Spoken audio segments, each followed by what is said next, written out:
I have been trying to get my head around this this writers' strike that's going on. A few people were asking me to comment on it or just talk about it generally, and I don't know, I didn't know much about it, so I did a little bit of preliminary research, but I don't know if it's specific. I don't know how in-depth my opinion is on this and how informed it is. I've just done some like basic reading up on it. It is really interesting, and I do feel like I should be across some of this stuff because I kind of slightly work in this industry, but also I'm just interested in this kind of world and this field and everything like that.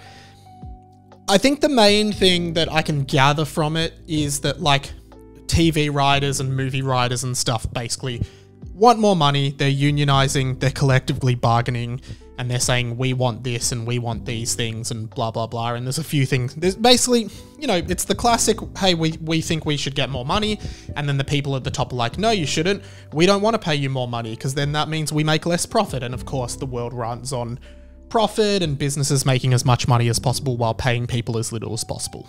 And saw a few interesting things. First of all, this fact, which is really interesting. 8 major Hollywood studio CEOs made $773 million in annual salary, I think last year. Meanwhile, many of the workers who write their shows can't afford rent. Here are those CEOs. Ari Emanuel, CEO of Endeavor, $308 million. David Zaslav, CEO of Discovery, $246 million. Bob Chapek, CEO of Disney, $32.5 million. Rupert Murdoch, Fox, $31.1 million. Reed Hastings, Netflix co-CEO, $40.8 million. Ted Sarandos, Netflix co-CEO, $38 million. Brian Roberts, Comcast CEO, $30 million salary. Now, if the writers get their way in their bargaining, there'll be $428 million more dollars for writers each year, which is less than 3% of Hollywood's annual profit.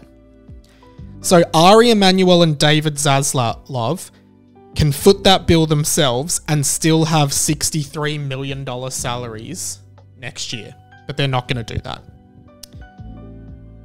The other thing is the differences, and it's kind of like the industry needing to catch up with technological advancement. Basically, the differences in like how streaming television works with how traditional television works. Back in the day, you'd have like a 22 episode run of a show, so you'd basically be working all year, right? Now, a show might get like 6 to 12 episodes. You're not working all year as a writer, and everything is sort of set up for those old school 22 episode season runs of shows, not for like streaming TV shows, limited series. So basically, I think they have a problem with that, and streaming shows don't get reruns or re-aired or anything, right? If you ride on one of those old shows and it goes into syndication, everyone makes money off residuals, and there might be a lot of residuals coming in. Don't know how much for the writers, but certainly like, I think shows like Seinfeld and Friends, like Jerry Seinfeld, I think is making millions of dollars of revenue just from syndication around the world of Seinfeld. Then you factor in like DVD sales, which I guess aren't a thing anymore, but like, you know, things like that. Now, again, there's no real physical media sales. Streaming shows like Netflix shows, they don't get sold into syndication. They don't run on free-to-air TV. They're just streaming shows. Like, I guess they're there perpetually for people to watch, but they're not being rerun on TV per se. So Kimiko Glenn, who was an actress on Orange is the New Black, she was on 44 of 91 episodes. She shared this video where she made $27 US in residuals. And I kind of thought at first, well, really, how much does she expect to be making on residuals? I don't know any of the ins and outs of it, but I was like, you know, unless you're Jerry Seinfeld, you're not supposed to be making millions of dollars of revenue a year on residuals. But then I thought, well, yeah, I guess the point is she can't make money off residuals because they're locked to Netflix and they're not being rerun anywhere else and whatnot. It is really interesting because like it does just come down to bosses and, you know, CEOs and everything just not wanting to pay people more, which is the foundation of this society. And now as living expenses are increasing so much for so many of us who are making like an average wage or an average salary, certainly nowhere near the $300 million that the CEO of Endeavour will make. And most of us will never make, well, I would hazard a guess that everyone listening to this podcast will never make $300 million in a year. We will never be on that money. Like some of us will be lucky. I reckon maybe one person listening to this will make $1 million in a year, possibly. I don't know. But, you know, the point is we're so far away from being, from that money. And we're just like scraping by, the cost of living's rising. But it's these people, you know, the Bob Igers, the Rupert Murdochs, the Ted Sarandos, who are pushing back on writers having these rights. Here's something Bob Iger said in an interview. And I respect their right and their desire to get as much as they possibly can in compensation for their people. But you also have to be realistic about the business environment and what this business can deliver. You know, being realistic is imperative. What do you do in the interim then? Does AI start to write a lot of scripts? It will have a very, very damaging effect on the whole business, and unfortunately, the strike will. There's huge collateral damage in the industry to people who are, you know, who are support services. I could go on and on. It will affect the economy of, you know, different regions even because of just the sheer size of the business. It's a shame. Writer and performer Sean Gunn responded. He said this because a lot of people were really angry that Bob Iger said stuff like, it's a shame and it's disappointing and whatever. I think that when Bob Iger talks about what a shame it is, he needs to remember that in 1980, CEOs like him made 30 times what their lowest worker was making. Now Bob Iger makes 400 times what his lowest worker is. And I think that's a shame, Bob. I think it's interesting because at the end of the day, I think it's to do with it, like it's all this ego thing from the richest people in the world, these CEOs. They're like, someone in a company has to be making the most money. And if you put everyone's wages up, that discrepancy becomes smaller. As Sean Gunn kind of said there, like back in the 80s, the CEO might have made $30 for every dollar the lowest worker made. Now they're making $400 for every dollar the lowest worker makes. And I think that discrepancy is going to grow. That's the way our society's heading, where like some people just have a ton of money and everyone else is just scraping to pay rent and eat food. And yes, someone in a company has to make the most money, and then all of the CEOs are like, well, he's making that much. Why am I not making that much? And if I actually give back to the workers, because these people make, like, come on, you think about it. I feel like if you are making $1 million a year, to me, you don't need to make more money than that. That's just my personal opinion. I just think if you're making $1 million a year, what more do you really want? Like, a lot of people say billionaires shouldn't exist, and I kind of agree with that. Like, there's no way around it. Like, it's not like we can give billionaires a certificate once they make $1 billion. Like, hey, you beat capitalism, well done, here's your certificate, you made $1 billion. Now it just caps out, and you just always just have $1 billion. You can't make more, you have to redistribute the rest of it.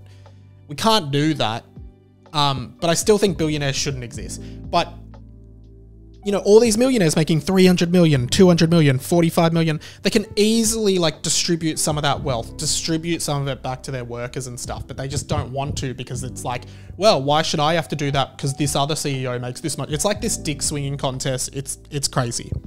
I always remember this story, and maybe it's just a difference between Western or American and Australian kind of cultures and then Eastern cultures, because I do remember, not to bring it back to Nintendo, but Nintendo of Japan shareholders during the Wii U period, which was before the Switch. So basically the Nintendo Switch has been one of the most successful products in gaming in history. It's sold overwhelmingly. The marketing's been great. Everyone loves the Switch. Before the Switch and after the Wii was also very well selling. During that sort of 5 to 10 year period between them, there was a console called the Wii U. I had one. Sold terribly, was a terrible piece of hardware, had like very limited software. Like, it was just a bad move for Nintendo. Shareholders started asking questions and were like, why are we losing money? Why aren't we making money? What are you going to do about it? And the president of Nintendo of Japan said, I'm taking a pay cut to accommodate for the loss of revenue this year, right? So instead of like laying off all the low-level employees and making everyone redundant to save a couple $1,000,000, he took like a $10 million pay cut of his own to keep everyone employed, to keep the business running.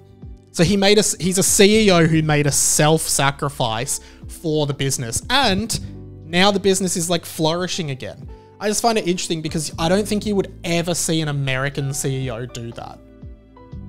And I think that that's why like this strike is going on and it's so problematic. The other thing that's happening with it, which is interesting because I've talked a bit about this year, is the writers are bargaining to ban AI script writing, or to like severely limit AI script writing and how studios can use AI to write scripts. Because obviously it's going to take away so many jobs, it's going to ruin their trade, it's going to make them not be able to get jobs, and it's going to make them so replaceable, which I agree with. So they're trying to say in their bargaining, hey, we want to put severe limitations on how studios can use AI writing. Now, obviously, the studios don't want to do that because they can save so much money getting AI to write scripts when it gets to that point, getting AI to generate ideas, etc. That's the work you're paying writers to do. Let's just get AI to do it. It's kind of like if you think about, you know, one day we might have self-serve McDonald's, or like McDonald's that are purely run by robots. Because that's kind of what it is. Like, just making the burgers is step by step. You just program the robot, hey, here's cheeseburger, here's Big Mac, you just make it, program, you just get people in for maintenance, but you don't have to pay any staff to be making the burgers. Maybe you pay front of house staff to take the orders or something, but I reckon we could see a fully automatic McDonald's store with no humans within the next like 10 to 15 years somewhere in the world, right? And that's kind of like what AI script writing is for this industry. And the writers are like, this is a really bad thing for us. It's not a good thing. But the studios are like, we really don't want to agree to anything because we can save so much money in that. And again, that's what it is at the end of the day. Like, the end of the day is business wanting the cheapest option for the most amount of return. And bloody Bob Iger doesn't want his $45 million a year salary to be jeopardized by some writer who just wants to feed his family and kids. The whole system is pretty fucked, to be honest, and I don't know a way out of it. But I think it's all ego, it's money, it's profits driven, and that's just how our society is. Don't really know what to do from there. I do think there should be limitations on AI being used, but, you know, again, it opens up so many cans of worms. If you use AI likeness of an actor, does that actor make money? Do they earn residuals? If you use someone's voice as AI, do they make money? Like, how does it all work? Because Disney, I think I spoke about this last year, Disney owns the character Luke Skywalker, but does that mean they own Mark Hamill's likeness and they can use Mark Hamill's likeness however they want without his consent and without paying him? Because they own Luke Skywalker, and they have done it. They've used AI to generate Mark Hamill's face and generate Luke Skywalker in Star Wars media now that he's too old. So, yeah, all interesting food for thought.